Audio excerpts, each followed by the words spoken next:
Okey, hai. Assalamualaikum warahmatullahi taala wabarakatuh. Saya Aminul daripada Technician Trader.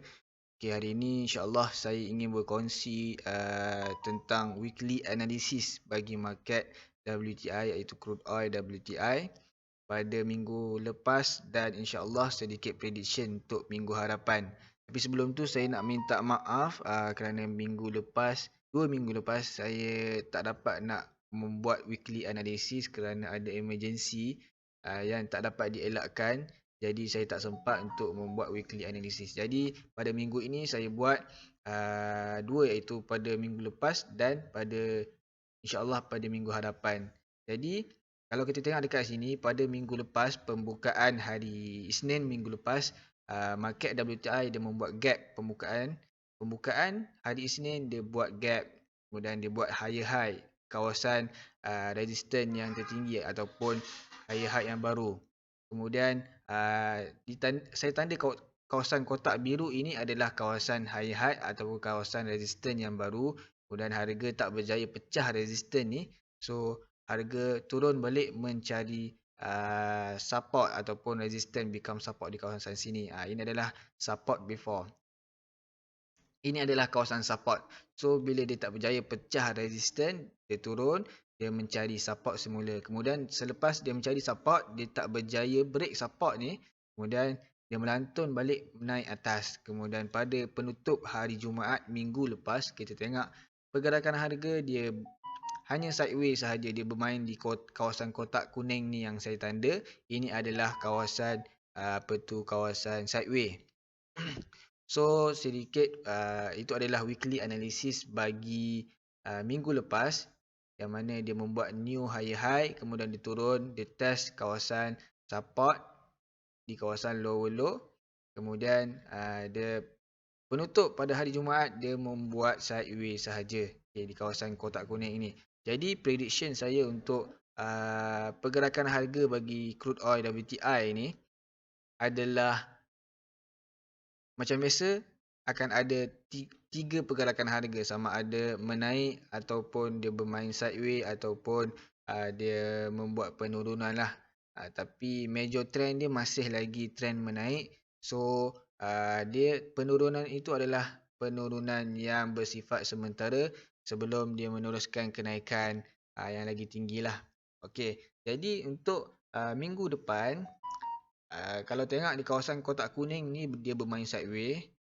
Kalau kata dia berjaya pecah di bawah kotak kuning ini, dia berjaya pecah support kotak kuning ini, bermaksud dia akan membuat penurunan. Dia akan tuju ke TP sell 1 kita, iaitu di kawasan 64.707. Kalau kata dia berjaya juga pecah TP sell kita ini, pecah ke bawah, kemudian dia akan turun lagi menuju ke TP sell 2 kita, iaitu 64.187. Ini saya buka di time frame H4. Okay, kemudian kalau dia berjaya pecah juga, dia akan test semula di kawasan support kita, iaitu kawasan lower low kita, iaitu TP sell 3 kita. Dia akan test. Kemudian kalau dia berjaya pecah, dia akan turun lagi ke bawah menuju ke TP sell 4. Begitu juga kalau dia berjaya pecah TP sell 4 kita, dia akan tuju ke TP sell 5 dan seterusnya. Kalau dia berjaya juga pecah, dia akan pergi ke kawasan di sini, iaitu di kawasan lower low pada 2 minggu lepas. Iaitu di sini adalah support yang terakhir bagi 2 minggu lepas. Jadi saya anggarkan ini adalah support yang strong lah. Kemudian itu kalau dia berjaya pecah ke bawah. Tapi kalau dia tak berjaya pecah ke bawah, dia berjaya pecah ke atas, dia berjaya pecah di kawasan kotak kuning di atas ni, resistance kotak kuning. So harga akan meneruskan kenaikan. So harga akan pergi ke TP buy 1 kita, iaitu di kawasan 67.005.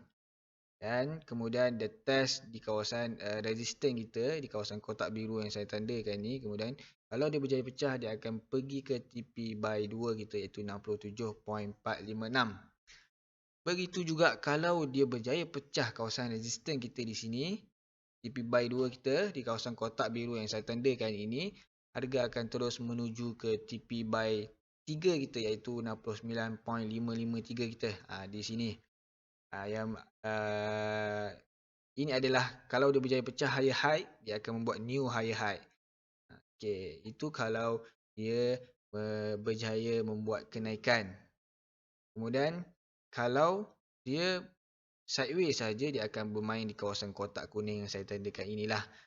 So secara conclusionnya, tiga pergerakan harga pada minggu depan sama ada menaik ataupun menurun ataupun sideways. Kalau dia sideways, dia akan bermain di dalam kawasan kotak kuning ini. Kemudian kalau dia membuat kenaikan, dia pecah kotak kuning ni, dia akan pergi test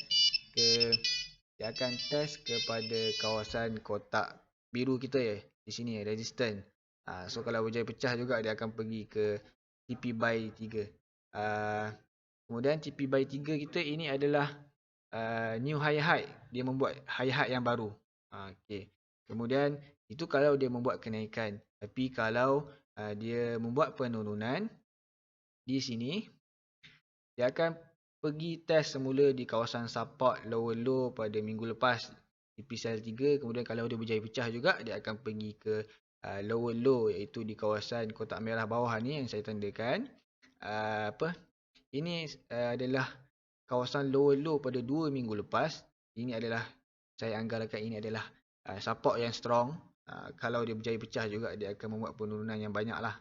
Tapi saya anggarkan ini adalah support strong. Kemungkinan dia takkan berjaya pecah yang ini. So itu adalah sedikit perkongsian bagi pergerakan harga pada minggu depan bagi market WTI. Jadi siapa yang belum lagi subscribe channel YouTube saya, boleh pergi kepada Technician Trader, kemudian subscribe, dan boleh join channel Telegram saya. Saya ada sertakan link di dalam channel YouTube saya. Jadi sekian, terima kasih.